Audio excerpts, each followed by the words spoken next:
بسم اللہ الرحمن الرحیم۔ السلام علیکم دوستو، کیا حال ہیں آپ کے؟ اللہ تعالیٰ سے امید ہے کہ آپ سب خیریت سے ہوں گے۔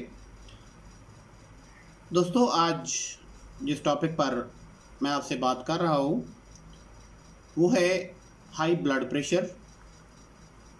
ہائی بلڈ پریشر کی وجوہات اور اس کا گھریلو علاج۔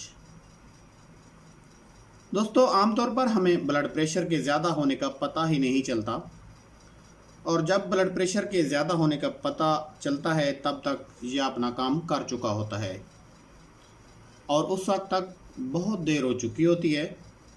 بلڈ پریشر کا زیادہ ہونا ہارٹ اٹیک، فالج، لکوہ، گردوں کا فیل ہونا، نظر کی کمزوری وغیرہ کا باعث بنتا ہے۔ بلڈ پریشر خون کا دباؤ ہوتا ہے جو ہماری خون کی نالیوں کو سکیڑتا ہے۔ بلڈ پریشر ناپنے کے دو پیمانے ہوتے ہیں۔ خون کا انقباضی دباؤ یعنی کہ سسٹولک بلڈ پریشر، یہ اوپر والے دباؤ کے لیے ہے جو کہ دل دھڑکنے سے خون جسم میں پہنچنے کے دوران دباؤ ظاہر کرتا ہے۔ دوسرا ہے خون کا انضباطی دباؤ، ڈایاسٹولک بلڈ پریشر، یہ نچلا نمبر ہوتا ہے، یعنی اس میں جب انسانی دل دھڑکن کے بعد درمیان میں آرام کرتا ہے تو یہ اس کا پیمانہ ہوتا ہے۔ ان پیمانوں سے پتہ چلتا ہے کہ ہماری جو خون کی رگیں ہیں وہ کتنی لچکدار ہیں۔ ایک انسان کے خون کا دباؤ تقریباً 139/89 یعنی کہ یہ آپ دیکھ سکتے ہیں کہ یہاں تک اگر آپ کا بلڈ پریشر ہے 140 سے 1 پوائنٹ کم یہاں تک، اور نیچے والا آپ کا یہ یہاں تک ہے، تو یہ آپ کا تقریباً نارمل بلڈ پریشر ہوگا۔ کیونکہ تقریباً کا ورڈ اس لیے یوز کر رہا ہوں کہ کچھ ماہرین کے حساب سے 135/85 135/85 جو ہوتا ہے وہ نارمل ہوتا ہے۔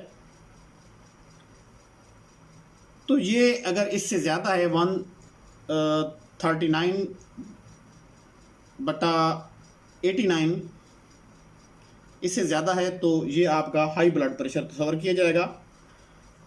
بلڈ پریشر ہمارے جسم میں موجود خون میں کولیسٹرول کے زیادہ ہونے کی وجہ سے، خون کی رگوں میں چربی جمنے کی وجہ سے جو خون کی نالیاں ہوتی ہیں وہ تنگ ہو جاتی ہیں، اس کی وجہ سے ہمارا بلڈ پریشر بڑھتا ہے۔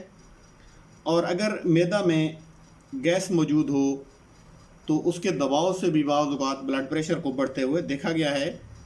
دوستو، اگر آپ نے ابھی تک میرا چینل سبسکرائب نہیں کیا یا آپ میرے چینل پر نئے ہیں تو آپ سے درخواست ہے کہ میرا چینل میڈ ہربس سیکریٹس کو سبسکرائب کر لیں اور بیل آئیکن کو دبا کر آل پر سیٹ کر لیں تاکہ میری آنے والی ویڈیوز کا نوٹیفیکیشن آپ کو جلدی ملتا رہے اور آپ میری ویڈیو سے استفادہ حاصل کرتے رہیں۔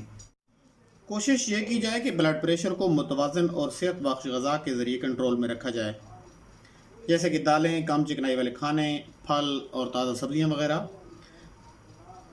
روزانہ کی بنیاد پر 60 منٹ کی ورزش تقریباً 30 منٹ صبح اور 30 منٹ شام میں کی جائے اور اس کو معمول بنایا جائے۔ غذا میں نمک کی مقدار کو کم سے کم رکھنا بلڈ پریشر کی سطح کی برقرار رکھنے کے لیے بہترین عمل ہے۔ امریکن ہارٹ ایسوسی ایشن کے مطابق روزانہ نمک کی مقدار 2000 ملی گرام سے تجاوز نہیں کرنی چاہیے، جو مشکل سے چائے کا آدھا چمچ یا آدھے چمچ سے تھوڑا زیادہ ہوتا ہے۔ جسم کا وزن معمول پر رکھ کر بھی ہائی بلڈ پریشر کے مرض سے بچا جا سکتا ہے، لیکن وزن میں استقامت کے ساتھ ساتھ پیٹ کی چربی کو بھی کنٹرول کرنا چاہیے۔ پیٹ اور کمر کی جو چربی ہوتی ہے اس کے ساتھ بلڈ پریشر کا بہت بڑا لنک ہوتا ہے، اور ویسے بھی جو پیٹ ہے، بڑھا ہوا پیٹ، یہ امراض کا مسکن ہوتا ہے جس کا اثر معدہ پر بھی پڑتا ہے۔ یہ ایک علیحدہ بحث ہے۔ اس کی وجہ سے گیس، تبخیر، بدہضمی، ہیضہ جیسے عارضے انسان کو لپیٹے رکھتے ہیں، اور ایک وقت آتا ہے کہ انسان شوگر اور بلڈ پریشر جیسے موذی مرض کا شکار ہو جاتا ہے۔ میٹھے کا استعمال کم سے کم کر کے پیٹ کو بڑھنے اور شوگر کے مرض کو روکنے میں مدد ملتی ہے۔ سگریٹ نوشی یا حقہ وغیرہ کا استعمال بھی بلڈ پریشر کو زیادہ کرتا ہے، اور زیادہ وقت اس عمل کو دہرانے سے بلڈ پریشر زیادہ ٹائم ہائی پوزیشن میں رہتا ہے۔ اگر کوئی انسان تمباکو نوشی کا عادی ہے اور اس کے ساتھ وہ بلڈ پریشر ہائی ہونے کا مریض بھی ہے، تو ایک عام انسان جو کہ بلڈ پریشر کا مریض ہوتا ہے، اس کی نسبت اس مریض میں جو کہ تمباکو نوشی کا عادی ہے، ہارٹ اٹیک، فالج وغیرہ کا خطرہ بڑھ جاتا ہے۔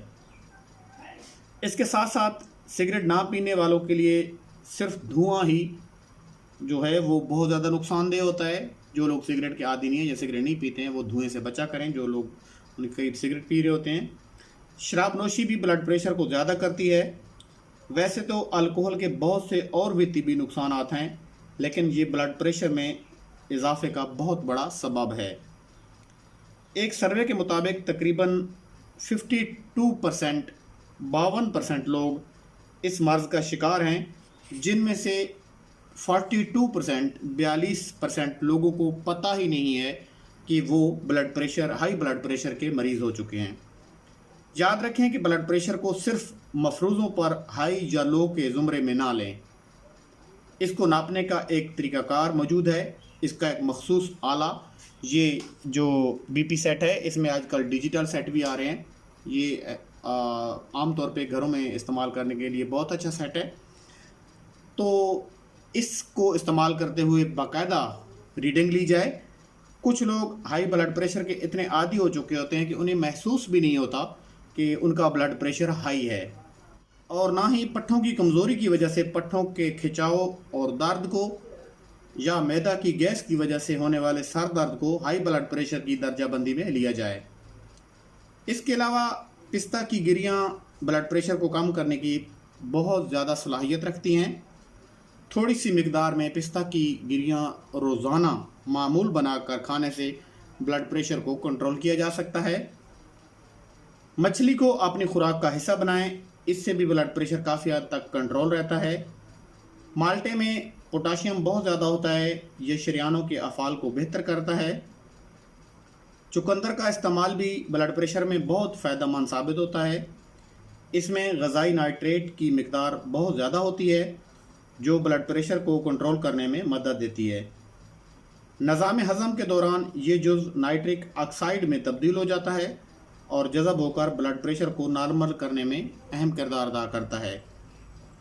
تخم ملنگا یا تخم بالگو بھی کہتے ہیں اس کو، یہ بھی بہت زیادہ فائدہ مند چیز ہے بلڈ پریشر کے مریضوں کے لیے۔ تخم ملنگا عام طور پر مشروبوں میں استعمال ہوتا ہے۔ ایسے ہی اس کو بھگو کے رکھ دیں اور 1-2 گھنٹے بعد اسے پانی میں ملا کر پی لیں، یہ بہت فائدہ مند چیز ہوتی ہے۔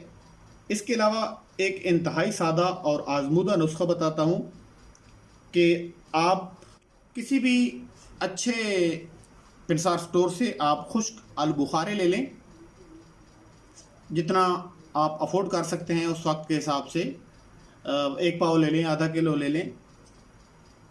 آلو بخارے لینے کے بعد ان کو ایک دفعہ صاف پانی میں کنگھال لینا ہے تاکہ ان پہ پڑی گرد و غبار، مٹی وغیرہ صاف ہو جائے۔ اس کے بعد ان کو پھر دوبارہ سے خشک کرنا ہے، دھوپ میں رکھ کے خشک کر لیں، اور روزانہ کی بنیاد پر جیب میں 5-6 دانے آلو بخارے کے رکھیں، اور ان کو منہ میں ایک آلو بخارے کا ایک دانہ منہ میں رکھیں، اس کو چوستے رہیں، اتنا چوسیں کہ اس کی گٹھلی جو ہے وہ صاف ہو جائے، اور جب تک گٹھلی صاف نہ ہو اس کو چوسنا ہے۔ جب صاف ہو جائے اس وقت گٹھلی کو پھینک دینا ہے، تھوڑا سا وقفہ دینا ہے جتنا آپ چاہیں۔ اس کے بعد آپ نے پھر ایک آلو بخارا منہ میں رکھنا ہے اور اسے بھی ایسے ہی چوستے ختم کر دینا ہے۔ اسی ترتیب سے 4-5-6 دانے تک آپ روزانہ استعمال کریں۔ انشاءاللہ تعالیٰ آپ مجھے دعائیں دیں گے. یہ بہت ہی اچھا نسخہ ہے، میرا آزمودہ نسخہ ہے. اس کے علاوہ بھی بہت زیادہ نسخے بھی موجود ہیں، بہت سی علامات بھی موجود ہیں، بہت سی بیماریاں بھی موجود ہیں. اس کے لیے انشاءاللہ دوبارہ کسی وقت میں ایک اور ویڈیو بلڈ پریشر پہ بناؤں گا، تو آپ کو اس سے اور زیادہ آگاہی ملے گی. تب تک کے لیے اجازت دیں. اللہ حافظ.